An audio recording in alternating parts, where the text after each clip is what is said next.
I'm a Colorado native, and I didn't know what I wanted to be when I grew up. And when I graduated high school, I just chose not to go to college. And then I met a man, and I got married, and then I was a mom. I didn't want a career. I was doing the job I wanted to do, which was being a stay-at-home mom. So I wasn't thinking about higher education.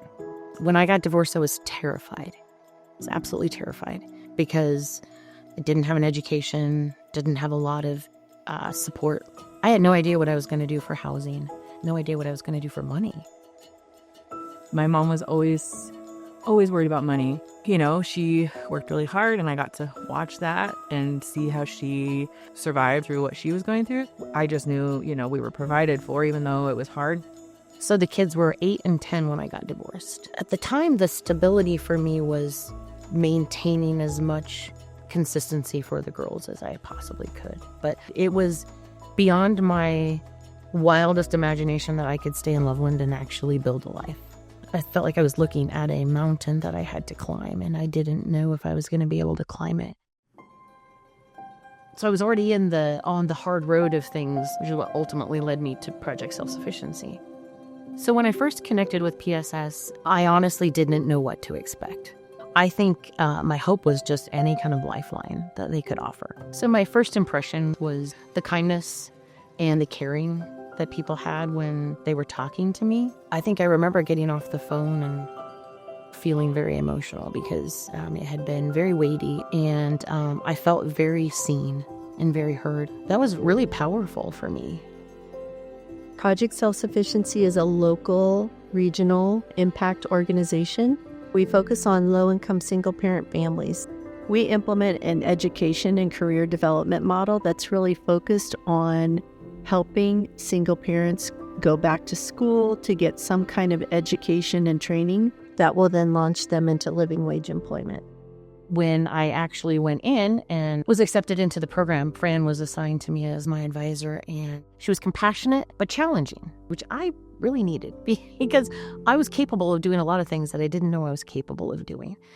She kept suggesting college. I was like, I have children. I can't be away from them. I don't have any money. And so it was just gently suggesting it again. And then we started to look into it. So internally, quitting was not an option. I always respected the fact that you were so committed to what you did and did not settle when you were in school. Yeah, it's amazing. It's always amazing to see the outcome. And when you graduated, you did this amazing job. I was actually the first generation to graduate college. So after that, both of my girls graduated college. So Alyssa started her career as an immigration attorney, and Molly graduated with a degree in graphic design. I still see Fran. She was a person who took genuine interest in my life, somebody who actually genuinely cared for me and my girls. So I'd never experienced somebody seeing me in the way that Fran did. Our advisors are really that cheerleader, that coach, that mentor that really is almost a lifeline for someone going through our program. We've been around long enough to understand the multi-generational impact that we're having with our model. When a single parent goes through our program, they set this example, this standard. It's a new baseline for their family. I tell everybody that I was raised by a single mom. I was always really proud of her, and it's definitely shaped who I am today. My kids did the Boundless Children's Fund to give them music lessons, and that impacts them to this day. Alyssa still plays her saxophone. So talk about generational impact. I mean, Alyssa was actually in the Macy's Thanksgiving Day Parade a couple of years ago. Her band was.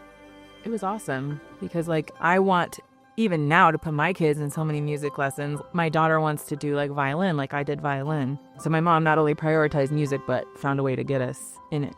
I love it. We've touched thousands of single parents and their children's lives. And I have enormous gratitude to those of you who have played some role in our success. Every investment that's made into our work is directly affecting or directly supporting the needs of the families that are in our program. It is generational. It matters. I can't stress enough. the impact that Project Self-Sufficiency had on my life. I am just forever grateful for that.